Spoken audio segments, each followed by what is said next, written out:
Hey everybody, this is Russ from GameCore. Today we're going to do a review of the AYN Odin 3. Now, I've had this thing for a couple weeks now. I did an impressions video when it first arrived, but now that I spent some time with it, I'm ready to do an actual review and talk about the good and bad and whether or not I think it's going to be a good fit for you. This is the most powerful Android-based handheld that we've ever seen, and so in many ways it is groundbreaking. It's opening up a new frontier, and there are some contexts where this thing really shines. The number one thing that it does better than others is playing PC games via Android using apps like GameHub and GameNative. That is a real treat. And there are some other aspects of this handheld that I think are awesome. It's got a beautiful screen and a really nice design to it as well. But at the same time, the processor in the Odin 3 is a little bit ahead of the handheld community. When it comes to compatibility and custom drivers, there is still a lot to be desired. And so as we'll discuss throughout this video, yeah, it's an awesome handheld in terms of performance and design, but it does have some limitations as well. Grab a snack and drink, let's go ahead and get started.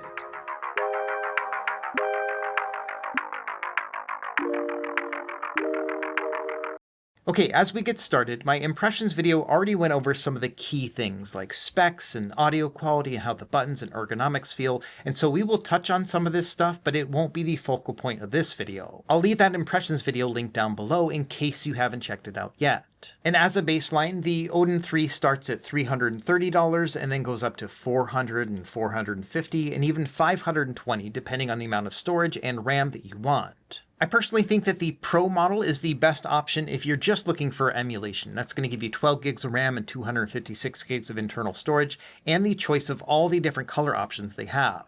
If you really want to push PC gaming, I would recommend the Max model. That's going to give you 16 gigs of RAM and 512 gigs of storage, and that's really going to help when it comes to PC gaming, both in terms of RAM for performance and then internal storage so you can store your games. I've got two different devices to use in this review. I've got the review unit that was sent over a couple weeks back, and then a week or so ago, my Max model that I'd ordered was rushed over from AYN so I could use it in this video as well. So this one I purchased, this one was sent over for review. They also sent over the TPU grip that I ordered, so we'll check this one out as well and talk about how it improves the ergonomics. So the way I've organized this video, we're going to talk about four major points, starting with its overall design. And first and foremost, this is a beautiful handheld, not only because it has a 6-inch OLED display, but it also is just beautifully designed. It's not going to win any awards in terms of originality, but I think it hits where it needs to. It's got that typical Xbox or Switch layout where the analog stick on the left is up top, and it has a full glass front like we've seen with a lot of other handhelds. Now, personally, I would prefer to have something that's a bit more plasticky feeling, but you really can't deny the fact that this is also very sleek. It's a very rounded design. Even the glass edge right here is rounded off, and so there's no sharp edge to it at all. It feels very good in the hand. It's got nice big triggers with a grippy texture to them, which makes them very satisfying. And same thing with the ergonomic grips on the back. They are nice and gritty. The controls themselves are also great. The D-pad is very responsive. It has a soft click to it. And then same thing with the analog stick. It's nice and responsive. It's got a wide range of motion, and it's been improved in terms of overall size compared to their previous devices. But I do have some minor complaints about the design, including their face buttons, which I think in general feel good and they're responsive, but I think they're a little bit loud. I talked about this more in my impressions video, but when pressing down on them, they have a bit of a clacky sound to them, and they also slightly rub against the sides of the shell, and I don't think it sounds very good. Now, one thing worth noting, my white model doesn't feel quite as loud, and the blue model as well has broken in a little bit over the past couple weeks of heavy use. And so I think it is one thing that will improve over time, but it's still a little bit louder than I would like, and so I think it's worth noting. But all in all, I would say the Odin 3 is a beautiful handheld, one of the best I've ever seen. It's meticulously designed, and every little thing just works. Now, beyond just the looks and the controls, there is one other thing that I don't really love about the Odin 3, and that's its overall fan noise. This is something I noted in my impressions video, that it does get quite loud and also has a bit of a high-pitched whine to it at certain levels.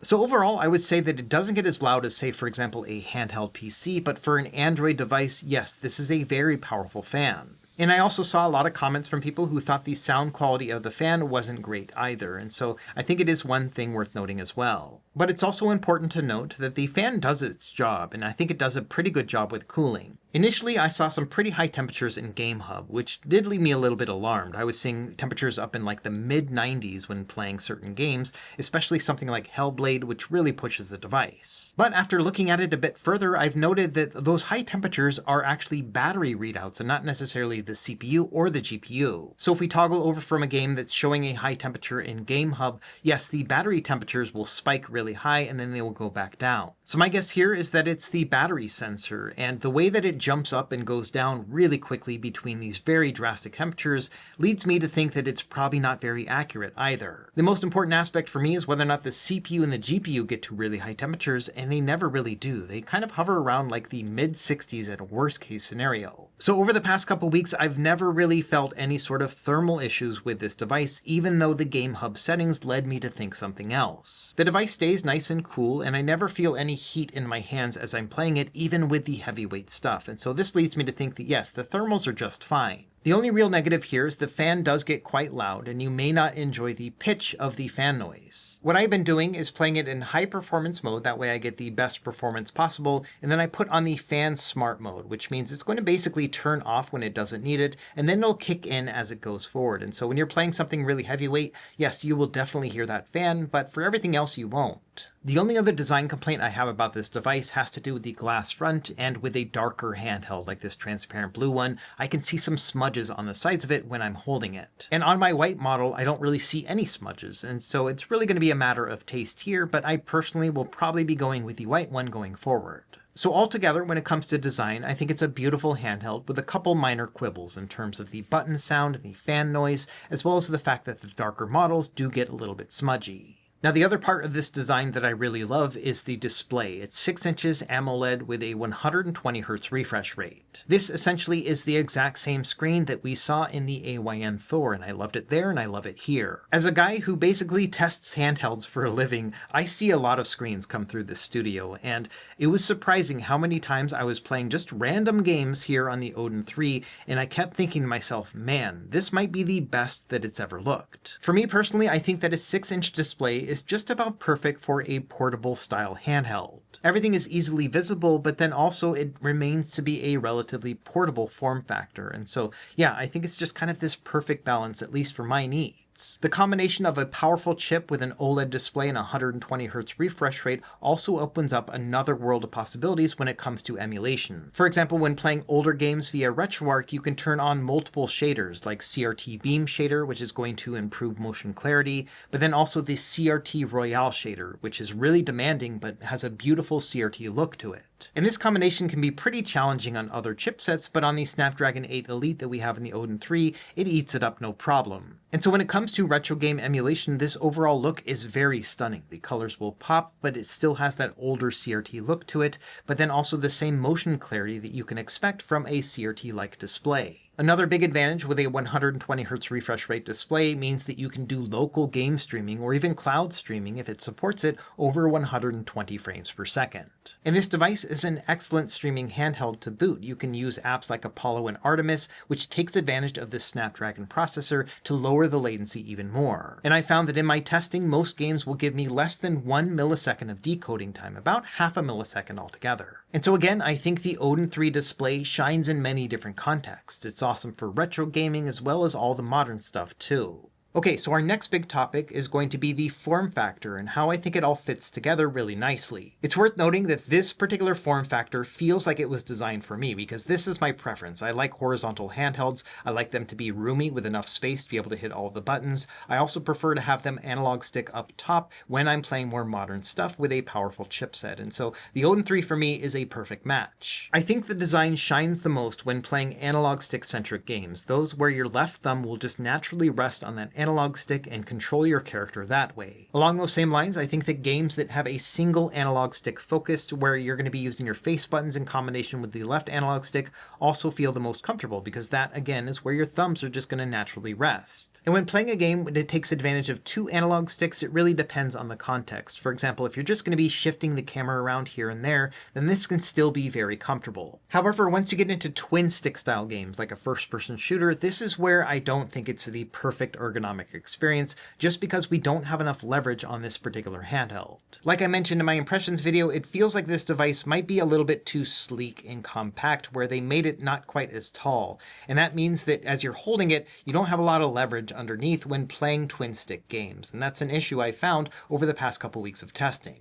I have gotten more used to it, and so I can get by when playing a game like this, but I do think that it could be a little bit better. And thankfully, this is where the Odin 3's TPU grip comes into play. So this is made by the company. It's a soft plastic material, and it costs $15 on their website. You can buy it when you buy the Odin 3. It's very easy to slip into place, and once you have it, yes, it does improve the ergonomics greatly when playing something like a twin stick shooter, because I've got all that leverage here on the bottom. It makes the grips on the back quite a bit bigger while still giving you access to the function buttons if you program these. And yeah, I think it does really improve it. It makes it feel more full-sized. The only bummer here is that it doesn't have any sort of grippy texture to it like you do have on the original case. And so you're losing a bit of that grippy texture on the back, but otherwise, yes, I think it is a big improvement when playing those particular games. And so the conclusion that I've drawn over my past couple of weeks of testing is that I think in most use cases, I can play the device absolutely fine without the TPU grip. And so I think it's something I will only add when playing specific games like Destiny Rising or any other first-person shooter, like say I'm at home and I want to relax and play something like this, then the grip does help. But for every other context, it's been fine. And I fully expect that the handheld community will be a bit conflicted about this, much like it was with other devices like the Odin 2 Portal, where some people thought that it needed the grip and other people didn't, and I think that's going to kind of be in line here too. The only other note I have about ergonomics is that I feel like the D-pad placement is not perfect, but it gets the job done. The D-pad is slightly inset from the analog stick. You can see it's a little bit closer to the screen, but ideally I would want it even closer to the screen. My guess is there's some sort of bezel right here on the side that's hidden by the glass panel, and that's why they can't go any further inboard. But the further it goes in, usually the more comfortable it is, just because that's where our thumbs are going to naturally go. So what I found is ideally, yes, the analog stick is in that perfect, comfortable position, and then I shift my hand down a little bit to make the D-pad a bit more comfortable, but it's still not an ideal situation. I think if you're really going to be focusing on retro gaming, then a D-pad-centric device like, say, the Retroid Pocket 5 or the G2 would be a better solution. So in the end, I found the D-pad to be workable in that, yes, I can play for extended periods of time without like getting any cramping in my thumb, but it's still less than ideal in terms of overall comfort. To give you an example, with some games that I feel like could be used with an analog stick, for example, a role-playing game, this is something that I would just go and change the mapping in RetroArch to make it work with the analog stick as well. And honestly, this is true with just about every analog stick-centric handheld, so no surprises here, but I think it again was worth noting. Okay, now that we've talked about design and ergonomics, let's move on and talk about how powerful it is. Looking at the benchmarks between the Odin 2 and the Odin 3, even though the Odin 2 is a very powerful handheld with the Snapdragon 8 Gen 2, the Snapdragon 8 Elite is in a world of its own. It's almost double of the Odin 2. It also has a sizable bump over the KONKR Pocket Fit, which has the Snapdragon G3 Gen 3, which is essentially the Snapdragon 8 Gen 3 as well. So this one's a generation closer to the 8 Elite, but you can still see that the Odin 3 is quite a bit more powerful. But one thing worth noting about this score is that even though it is very good, it's not as good as it could be. If we look at the Red Magic 10S Pro, again with a Snapdragon 8 Elite processor in it, this one's almost 1,000 points higher. But a single Wildlife Extreme test doesn't paint the whole picture, and that really comes down to thermals and cooling. The Red Magic phone has a really high boost in the beginning. You can see 7135, but it'll drop down a bunch. You can see here in this test I did earlier today, it got a score of 3200 in its lowest loop score. These are essentially 1-minute tests running over and over 20 times. And if we look at the graph, you can see that yes, it immediately starts at 7135, but then starts dropping down after the first minute, down to about 6300. And then once it gets down to about 15 minutes into it, it actually drops down even more and has this big drop from 5,700 to 3,200. And so this right here is thermal throttling. Even though this phone has a small fan in it, it just can't keep up after about 15 minutes. And then it starts to kind of claw back, but really only about 4,300 as its max score here. here if you're going to be playing for about 20 minutes. On the other hand, even though the Odin 3 does start out at a lower score, it actually stays very stable. It's got a 92% stability compared to like 40 something on the Red Magic. And so even though this one does drop, it's pretty gradual. After a couple minutes, it evens out at around 5,700, and it stays around there for the entire 20 minutes. And so for me, this is a much more stable and reliable performance. And so this says to me that the Odin 3 is probably one of the most performant Snapdragon 8 Elite devices because it has that active cooling, which keeps it relatively stable and prevents thermal throttling. Now let's talk about actual gaming performance. I did a whole suite of testing here. It took me several days, and I've got way more footage than I could actually show in a review. So in this video, I'm going to show you just the basics and give you an idea of what to expect, but then I'm going to release another video that's going to be a straight emulation showcase to show you all the different performance levels that I saw as I was testing. And so be on the lookout for an additional video in the next couple days. Either way, as it stands, when playing retro games, it's going to be no problem. So we're just going to kind of move on to the harder to play stuff. As we'll talk about throughout this video, there are some drivers and compatibility issues with the Snapdragon 8 Elite processor, and some of that will show up when you're playing retro games. For example, I recommend going into the settings and into video, changing the output to Vulkan. That's going to help some cores work better, including for Game Boy Advance. So if you do run into issues when playing some of those lightweight systems, make sure that you're running in Vulkan as opposed to OpenGL, because that in general will work better, at least when playing with RetroArch. Another problem you might run into is playing Nintendo 64 on RetroArch, and you might get a black screen. So the way to fix that is to go into your quick settings here, go into core options, and then change your plugin here to Angry Lion, and that's going to allow this screen to work. It is worth noting that the Angry Lion plugin is missing some features, including upscaling your resolutions. Now, personally, I just play with a CRT shader, and so I don't really care about the upscaled resolution in particular because I think it looks still fine like this. But that is one thing worth noting, is that Nintendo 64 is a little bit compromised compared to other devices. For most of the other systems within RetroArch, it's not going to be a problem. You'll be able to play these in an upscaled resolution as well as with a CRT shader, and then add additional things like widescreen hacks. All of that is going to be possible. To give you an idea of the upper limit of emulation within RetroArch, you can play stuff like Sega Saturn with the Beetle Saturn core, which is the most demanding option that you have here, but it's also the most accurate and looks the best. And you can also pile on some heavy-duty shaders like CRT Beam to give you better motion clarity, and then the CRT Royale shader too to make it look even better. And that's the wonderful thing about playing retro games on the Snapdragon 8 Elite chipset, is that you can throw the kitchen sink at it and it's still going to play at full speed. Now, for those who want a pitch-perfect retro experience, I have noticed this panel running a little bit fast. You can see here 60.26 frames per second on average, which will affect things like the timings of the game as well as the pitch of the audio. So you may want to go into the synchronization settings in RetroArch and make some adjustments if this is something that's important to you. And it is a pretty easy fix. You can just go into synchronization, sync to exact content frame rate, and that'll balance it out to around 60 frames per second. So that'll give you that perfect experience. And for other emulators, it's going to be a walk in the park. For example, with PSP Gameplay, you can play this at a 4x resolution, which is going to be 1080p, without breaking a sweat at all. And much lower powered handhelds can do this as well, so no surprises here. When it comes to GameCube, this also works really well at a 3x resolution upscale, which is a little bit better than 1080p.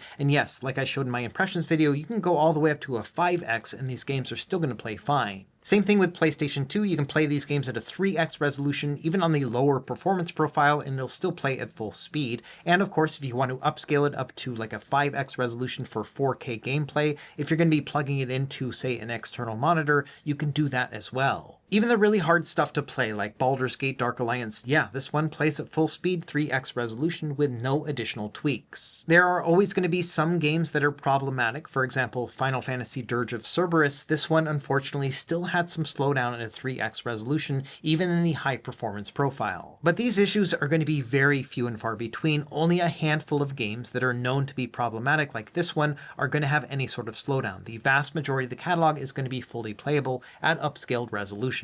Now, surprisingly, Nintendo Wii emulation does have some graphical issues, even though it's using the same emulator as GameCube. And what you want to do here is go into graphic settings, and then by default, it's going to be the specialized shaders, but you want to change it to exclusive Uber shaders. And I found that in general, if you do get any graphical glitches, this will fix it, but it does have a higher power demand. And so some games might not be able to go beyond a 3x resolution upscale when using this particular mode. What I've been doing is playing it by ear. So for example, with like Super Mario Galaxy, if I go into the Edit Game Settings and Graphics Settings here, I have a special shader compilation mode that I found works the best. That's the hybrid one. And so I kind of go back and forth to see which one works the best, and then I save that on a per game basis. You only have to do that one time, and then the games are going to run like a dream. And so it is one minor settings configuration that you have to do, but I think it's worth spending those 2 minutes to go through and change that out so that you can play all these games the right way. Now, once we get past Generation 6, this is where we start to run into problems, and they are mostly driver related because of the Snapdragon 8 Elite chipset.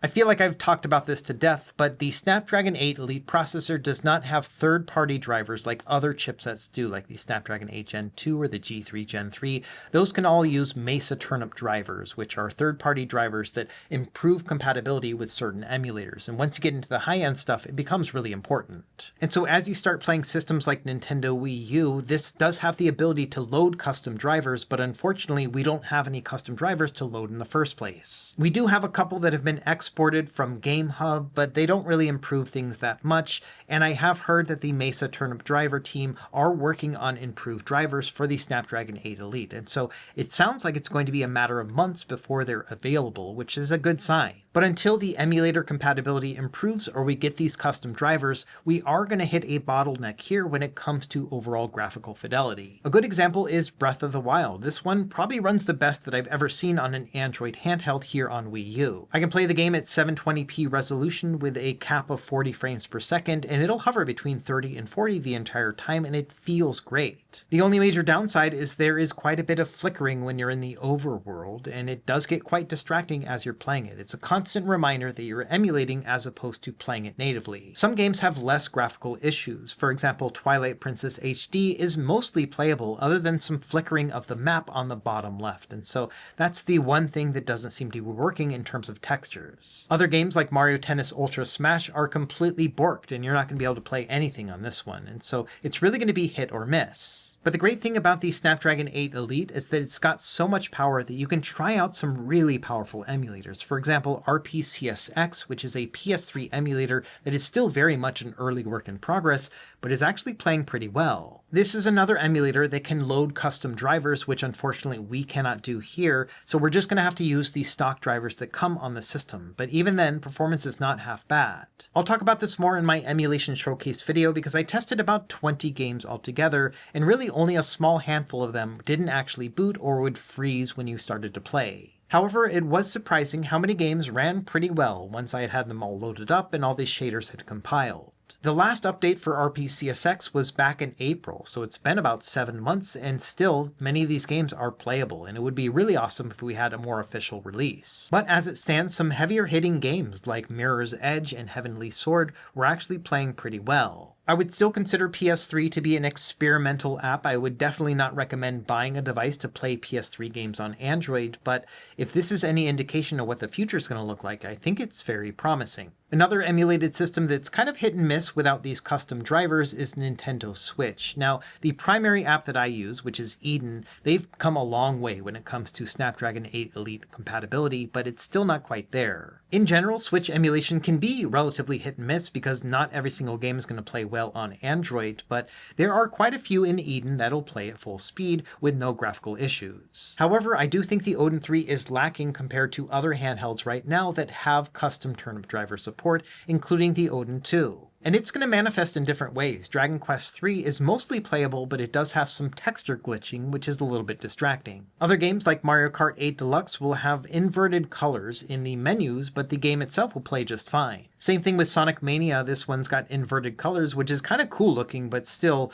not the way it was intended to be played. Other games like Metroid Prime Remastered and Ori and the Blind Forest are just completely messed up, and so this is something that I would not consider to be playable. It's also worth highlighting that the Eden team is doing some amazing stuff, and it is a moving target. For example, in my impressions video, I played Octopath Traveler 2. It had all sorts of graphical issues, but since then, Eden has released a new update which improves all of those graphical issues, and so yes, this is one of those things that may change at any moment. What I did in my testing is I started out with Eden, and if the game had any sort of issues, I would move on to the other ones like Citron and Kenji NX and see if it was improved there. So as an example, here's Hades, and the game itself is running great, except for that there is some flickering with the lights, and so I think the texture is off there. And moving over to Kenji NX solves that issue. And so this is one of those things where you have to have multiple emulators installed to see which one is going to play your game the best. But also bear in mind that changing out the emulator is not going to solve everything. For example, here with Xenoblade Chronicles,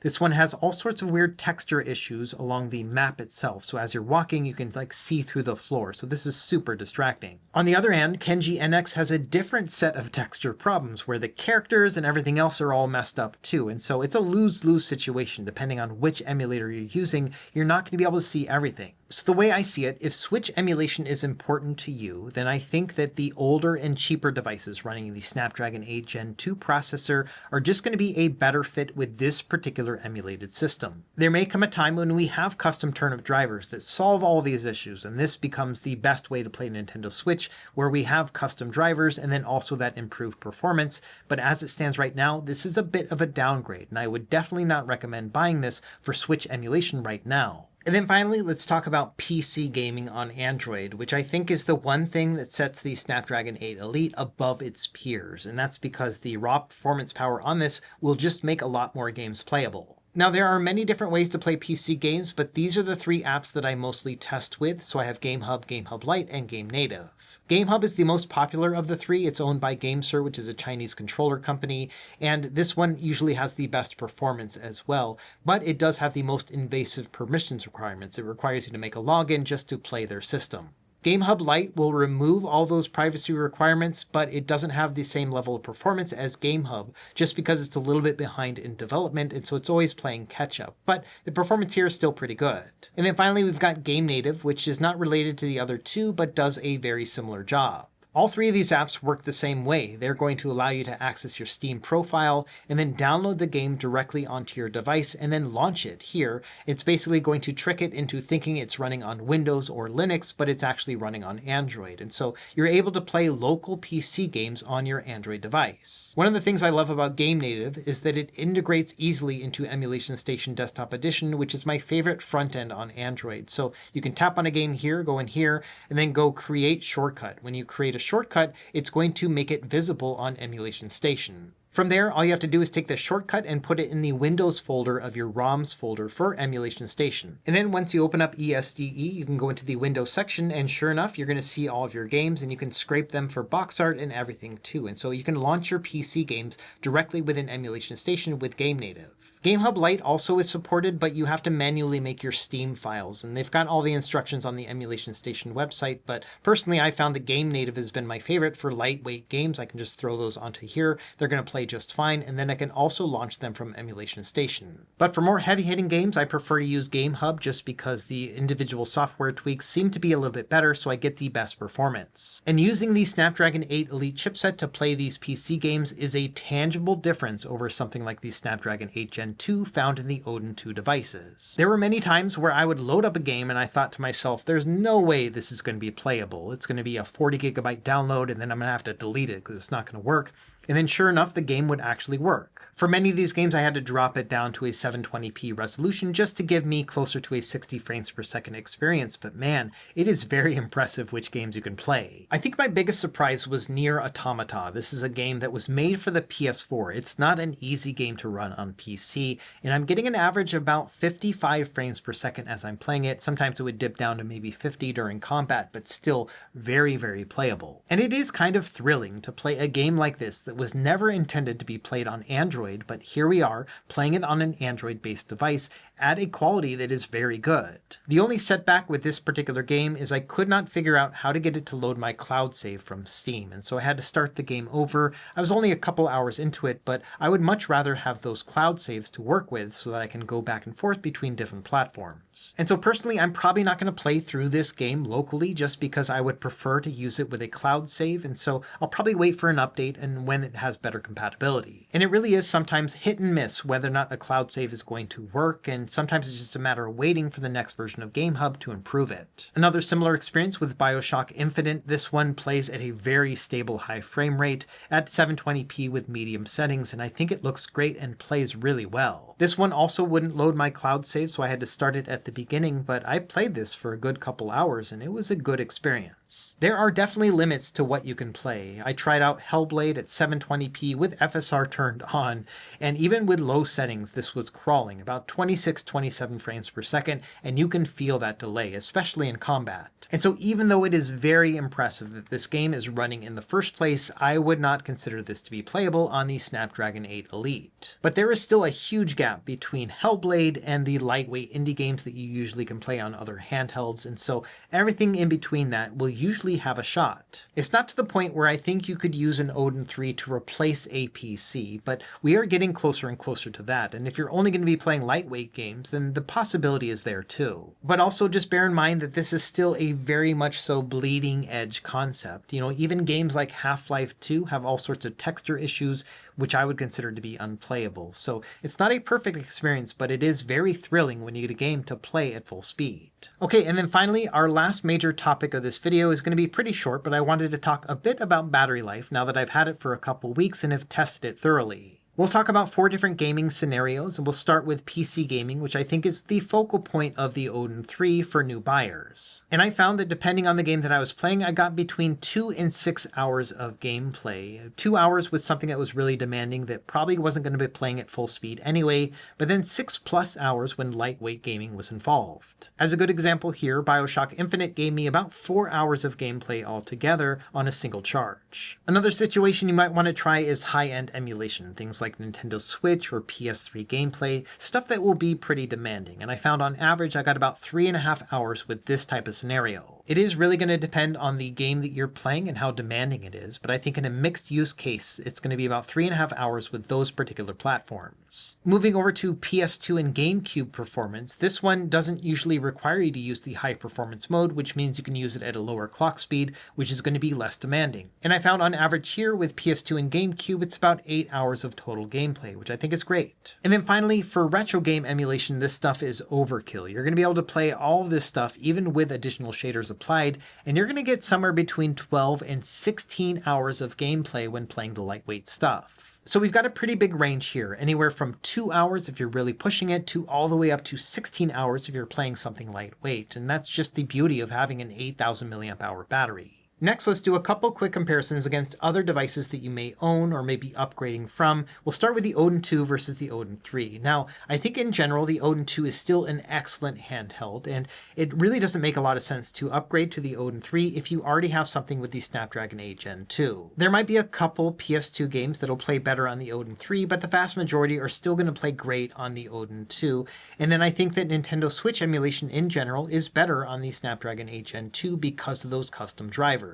I think it really comes down to heavyweight PC titles. If you plan on playing something more than lightweight games, then yes, I can see the Odin 3 being an excellent device. But as it stands right now, a lot of lightweight games play great on the Odin 2. And so I think in general, if you've got something that's powerful enough as the Snapdragon 8 Gen 2, you may not need to upgrade to the Odin 3, at least not until they have custom drivers that makes everything better than the Odin 2. The fact that there are some games that will play better on the Odin 2, to me means that it's not worth upgrading to the Odin 3, at least not yet. And this should go without saying, but it does apply to the Odin 2 Mini and the Odin 2 Portal, which have the same chipset. So if you're happy with those devices, I don't think it's worth upgrading unless you want the latest and greatest and you're okay with living with some of the setbacks that come with the Snapdragon 8 Elite. Another question I hear a lot is the KONKR Pocket Fit versus the Odin 3. Now, this one has the G3 Gen 3 processor inside of it, which is better than the Odin 2 devices, but not as good as the 8 Elite. And this one is also coming out with its own 8 Elite version. And honestly, between the two, I think the G3 Gen 3 is the better processor right now. It's got better compatibility because of turnip drivers,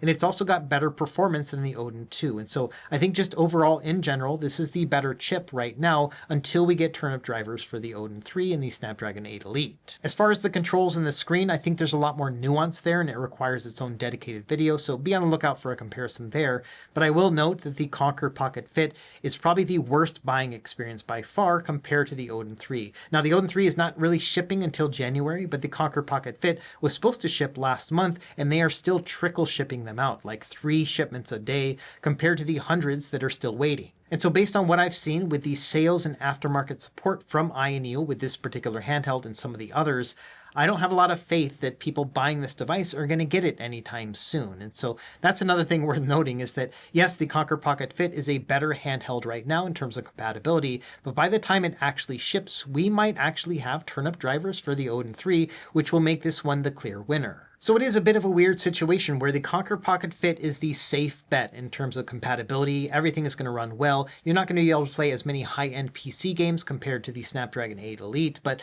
it's surprising what this thing can do, and it's at a good price as well. The only problem is they're not shipping them out, and so if you order one, who knows when you're going to actually get it. Okay, so wrapping things up here, you're probably wondering, what do I think about the Odin 3? Do I think it's the next big thing? Is it the one that I recommend? And there's a lot of thoughts here. I'm just going to kind of rattle them off and we'll draw our own conclusions from there. Number one, this is a device that feels like it was designed for the future. It is a handheld that has a lot of power to it, but we aren't able to tap into it because of the software limitations. Some emulators, like for Wii U and PS3, are still in their infancy compared to their desktop counterparts, and so it's personally not something that I think is worth buying a device for just yet. Other platforms like Nintendo Switch emulation desperately need third-party drivers to unlock that full potential, and so even at this point, I still think it's something that will be better over time. And the way I see it, you should never buy a handheld based on the promise of future features, just because, yes, we will probably see turnip drivers soon, but not yet. And so my recommendation right now would be that the Odin 3 is the best fit for somebody who wants to be on the front line, somebody who wants to test new stuff,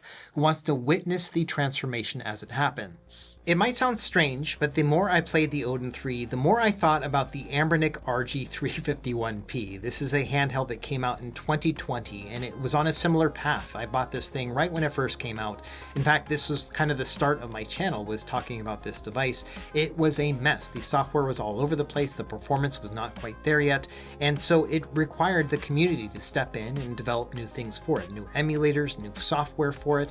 And it kind of turned into this really amazing handheld, but after a lot of work. And I was there on the front lines, making a ton of different videos about it and just trying to unlock its potential. And I feel like the Odin 3 is a more modern version of the Anbernic RG351P. Over the past 2 weeks, I've had a lot of fun testing the Odin 3 to the point where I feel like this could become my primary Android handheld if it just had software development that matched the performance of its chipset. And this is a handheld that I expect to get better and better over time. I plan on doing a bunch of follow-on videos as this thing improves, mostly on the software and driver side. As it stands right now, I think that only those who are very interested in PC gaming are going to be able to unlock a lot of good potential of this handheld. For everybody else, I think it is worth waiting. And so in the end, I think that's the conclusion of this video, and that yes, some people may want to get this right now, but for everybody else, it's probably worth waiting.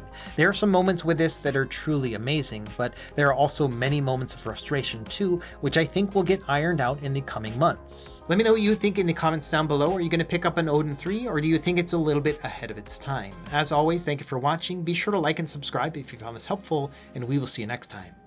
Happy gaming.